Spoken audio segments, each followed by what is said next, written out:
Hey everyone, and welcome back to my channel. If you're new here, my name is Melanie, and while I'm not working my full-time job, I run my own small business called amigurumi, where I specialize in making and selling crochet plushies. It's already the end of January now, and I honestly can't believe how fast the first month of the new year has flown by, but I figured this would be the perfect opportunity to share with all of you everything I was able to crochet this month. I do want to preface that this month wasn't the most productive for me quantity-wise, but in the spirit of the new year and resolutions, one of my goals for this year is to take a lot better care of my body and be more mindful of the amount of time I'm actually crocheting. I do have the tendency to kind of like full send it and just crochet for hours at a time without taking any breaks, and throughout the past over 3 years of running my business, I can definitely feel the physical toll it's taking on my body. So while I didn't complete a ton of finished products this month, I'm still super proud of myself for everything I was able to do. Another one of my goals for the year is to branch out from mainly focusing on making amigurumi and exploring other different types of things I can crochet. So with that, let's get into everything I was able to crochet this month. So to kick off the year, I was a little ambitious and wanted to start off with kind of a larger project. I think since my convention and taking a small break from crocheting, I really wanted to get back into the swing of things with a giant project. So I decided to make this giant penguin.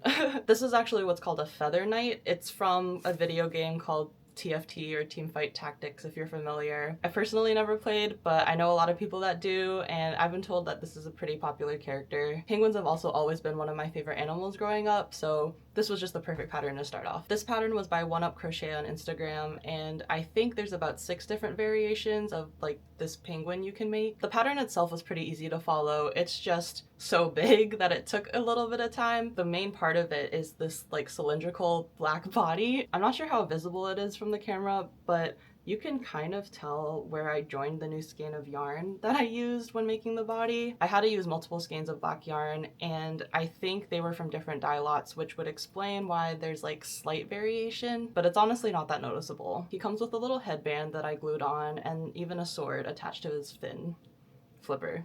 Oops.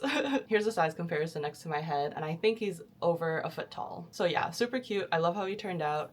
I probably won't make another one in the near future, but I might explore other penguin patterns. And then after the feather knight, I was thinking about what my next project should be, but I wasn't really feeling amigurumi. I kind of wanted to try something else. I decided to switch it up and try experimenting with clothing again, and this is what I ended up with. This is the cropped lace cardigan tutorial by Chenda DIY on YouTube. When I first started the cardigan, I had to restart it like 3 or 4 different times because of my tension. And while I was making the cardigan and trying it on to size up to my body, it was definitely a lot tighter and smaller than I wanted it to be. I bought blocking boards for the first time in order to stretch it out, and it fits a lot better on my body now, but I don't know. I don't really like how it looks on me.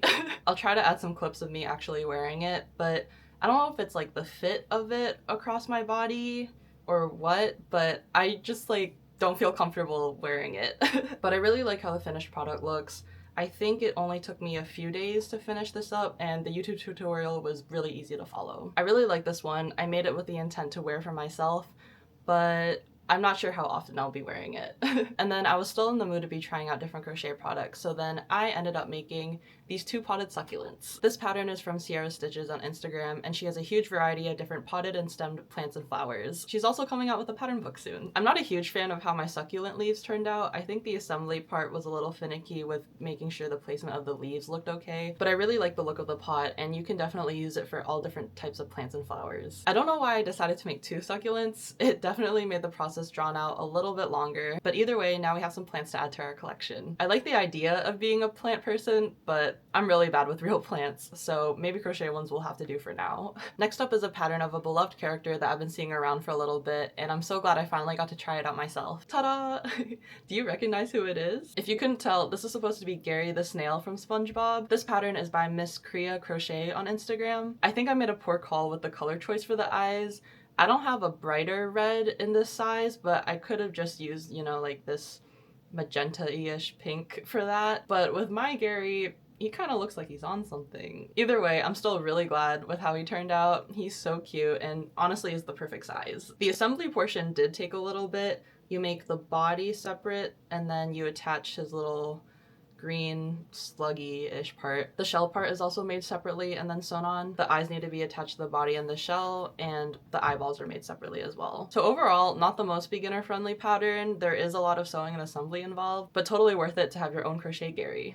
So as a small business owner, I tend to do a lot of things solo, and I've been trying to find the right tools to help make running my business and my life in general a whole lot easier. For taking pictures and videos from my phone, I found that the KraftGeek automatic tripod is the perfect solution to keep everything hands-free. It can be used as both a regular selfie stick or a tripod. With just a push of a button, the legs open up automatically and the tripod is adjustable for all different heights and angles. The tripod extends up to 5.5 feet but remains super compact, so it's the perfect size to travel with. There's even a Bluetooth remote that can be easily attached or removed from the base, so you can take footage from virtually anywhere. I will say that I wish this was compatible with other devices like cameras and not just phones, but I've used a few different tripods throughout the years, and this one is easily the most high quality and durable of them all, perfect for taking footage in any environment. If you want to grab one of your own, check out the link in my description below, and thank you so much to KraftGeek for allowing me to try one out myself. Alright, this next one isn't fully finished, but I figured it is worth sharing. So right now, this bucket is for a Sonic the Hedgehog I'm in the process of making. Do we see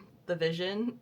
I'm slowly trying to make all of his body parts, but they're not fully finished yet. My brain is starting to not want to focus on one project at a time, so I kind of abandoned this one in the middle of working on him. I think I just need the arms and legs left in order to finish him up and assemble him, so he'll be done eventually, but for now he's not a huge priority. This pattern is by Hook and Haven on Instagram, and she even has a shadow version, which I did buy and want to try out eventually, but we have to make Sonic first. The reason for abandoning Sonic is because I had the sudden urge to make a cardigan, so I decided to put away anything Sonic related aside and then start on this crochet tutorial I found by Katarina Designs on YouTube. I don't really want to pick up the cardigan just because of how big and bulky it is, but here's the current progress of it. I really only just have one sleeve left and then connect everything together and add some ribbing to the front panels. I had a lot of extra size 5 merino wool that I wanted to use up, so I figured a cardigan would be the perfect project. It is taking up a lot more time and yarn than I was expecting, but I'm so close to the finish line and I'm really excited to see how it'll turn out. I will definitely share what it looks like once it's done. And that wraps up everything I was able to crochet in January. Another one of my goals for the year is to branch out from mainly focusing on amigurumi and exploring other types of items I can make. For this month, I'd say we were pretty successful with only making 2 plushies. Even though I only have 4 finished products for the month, I'm super proud of myself for trying out new patterns,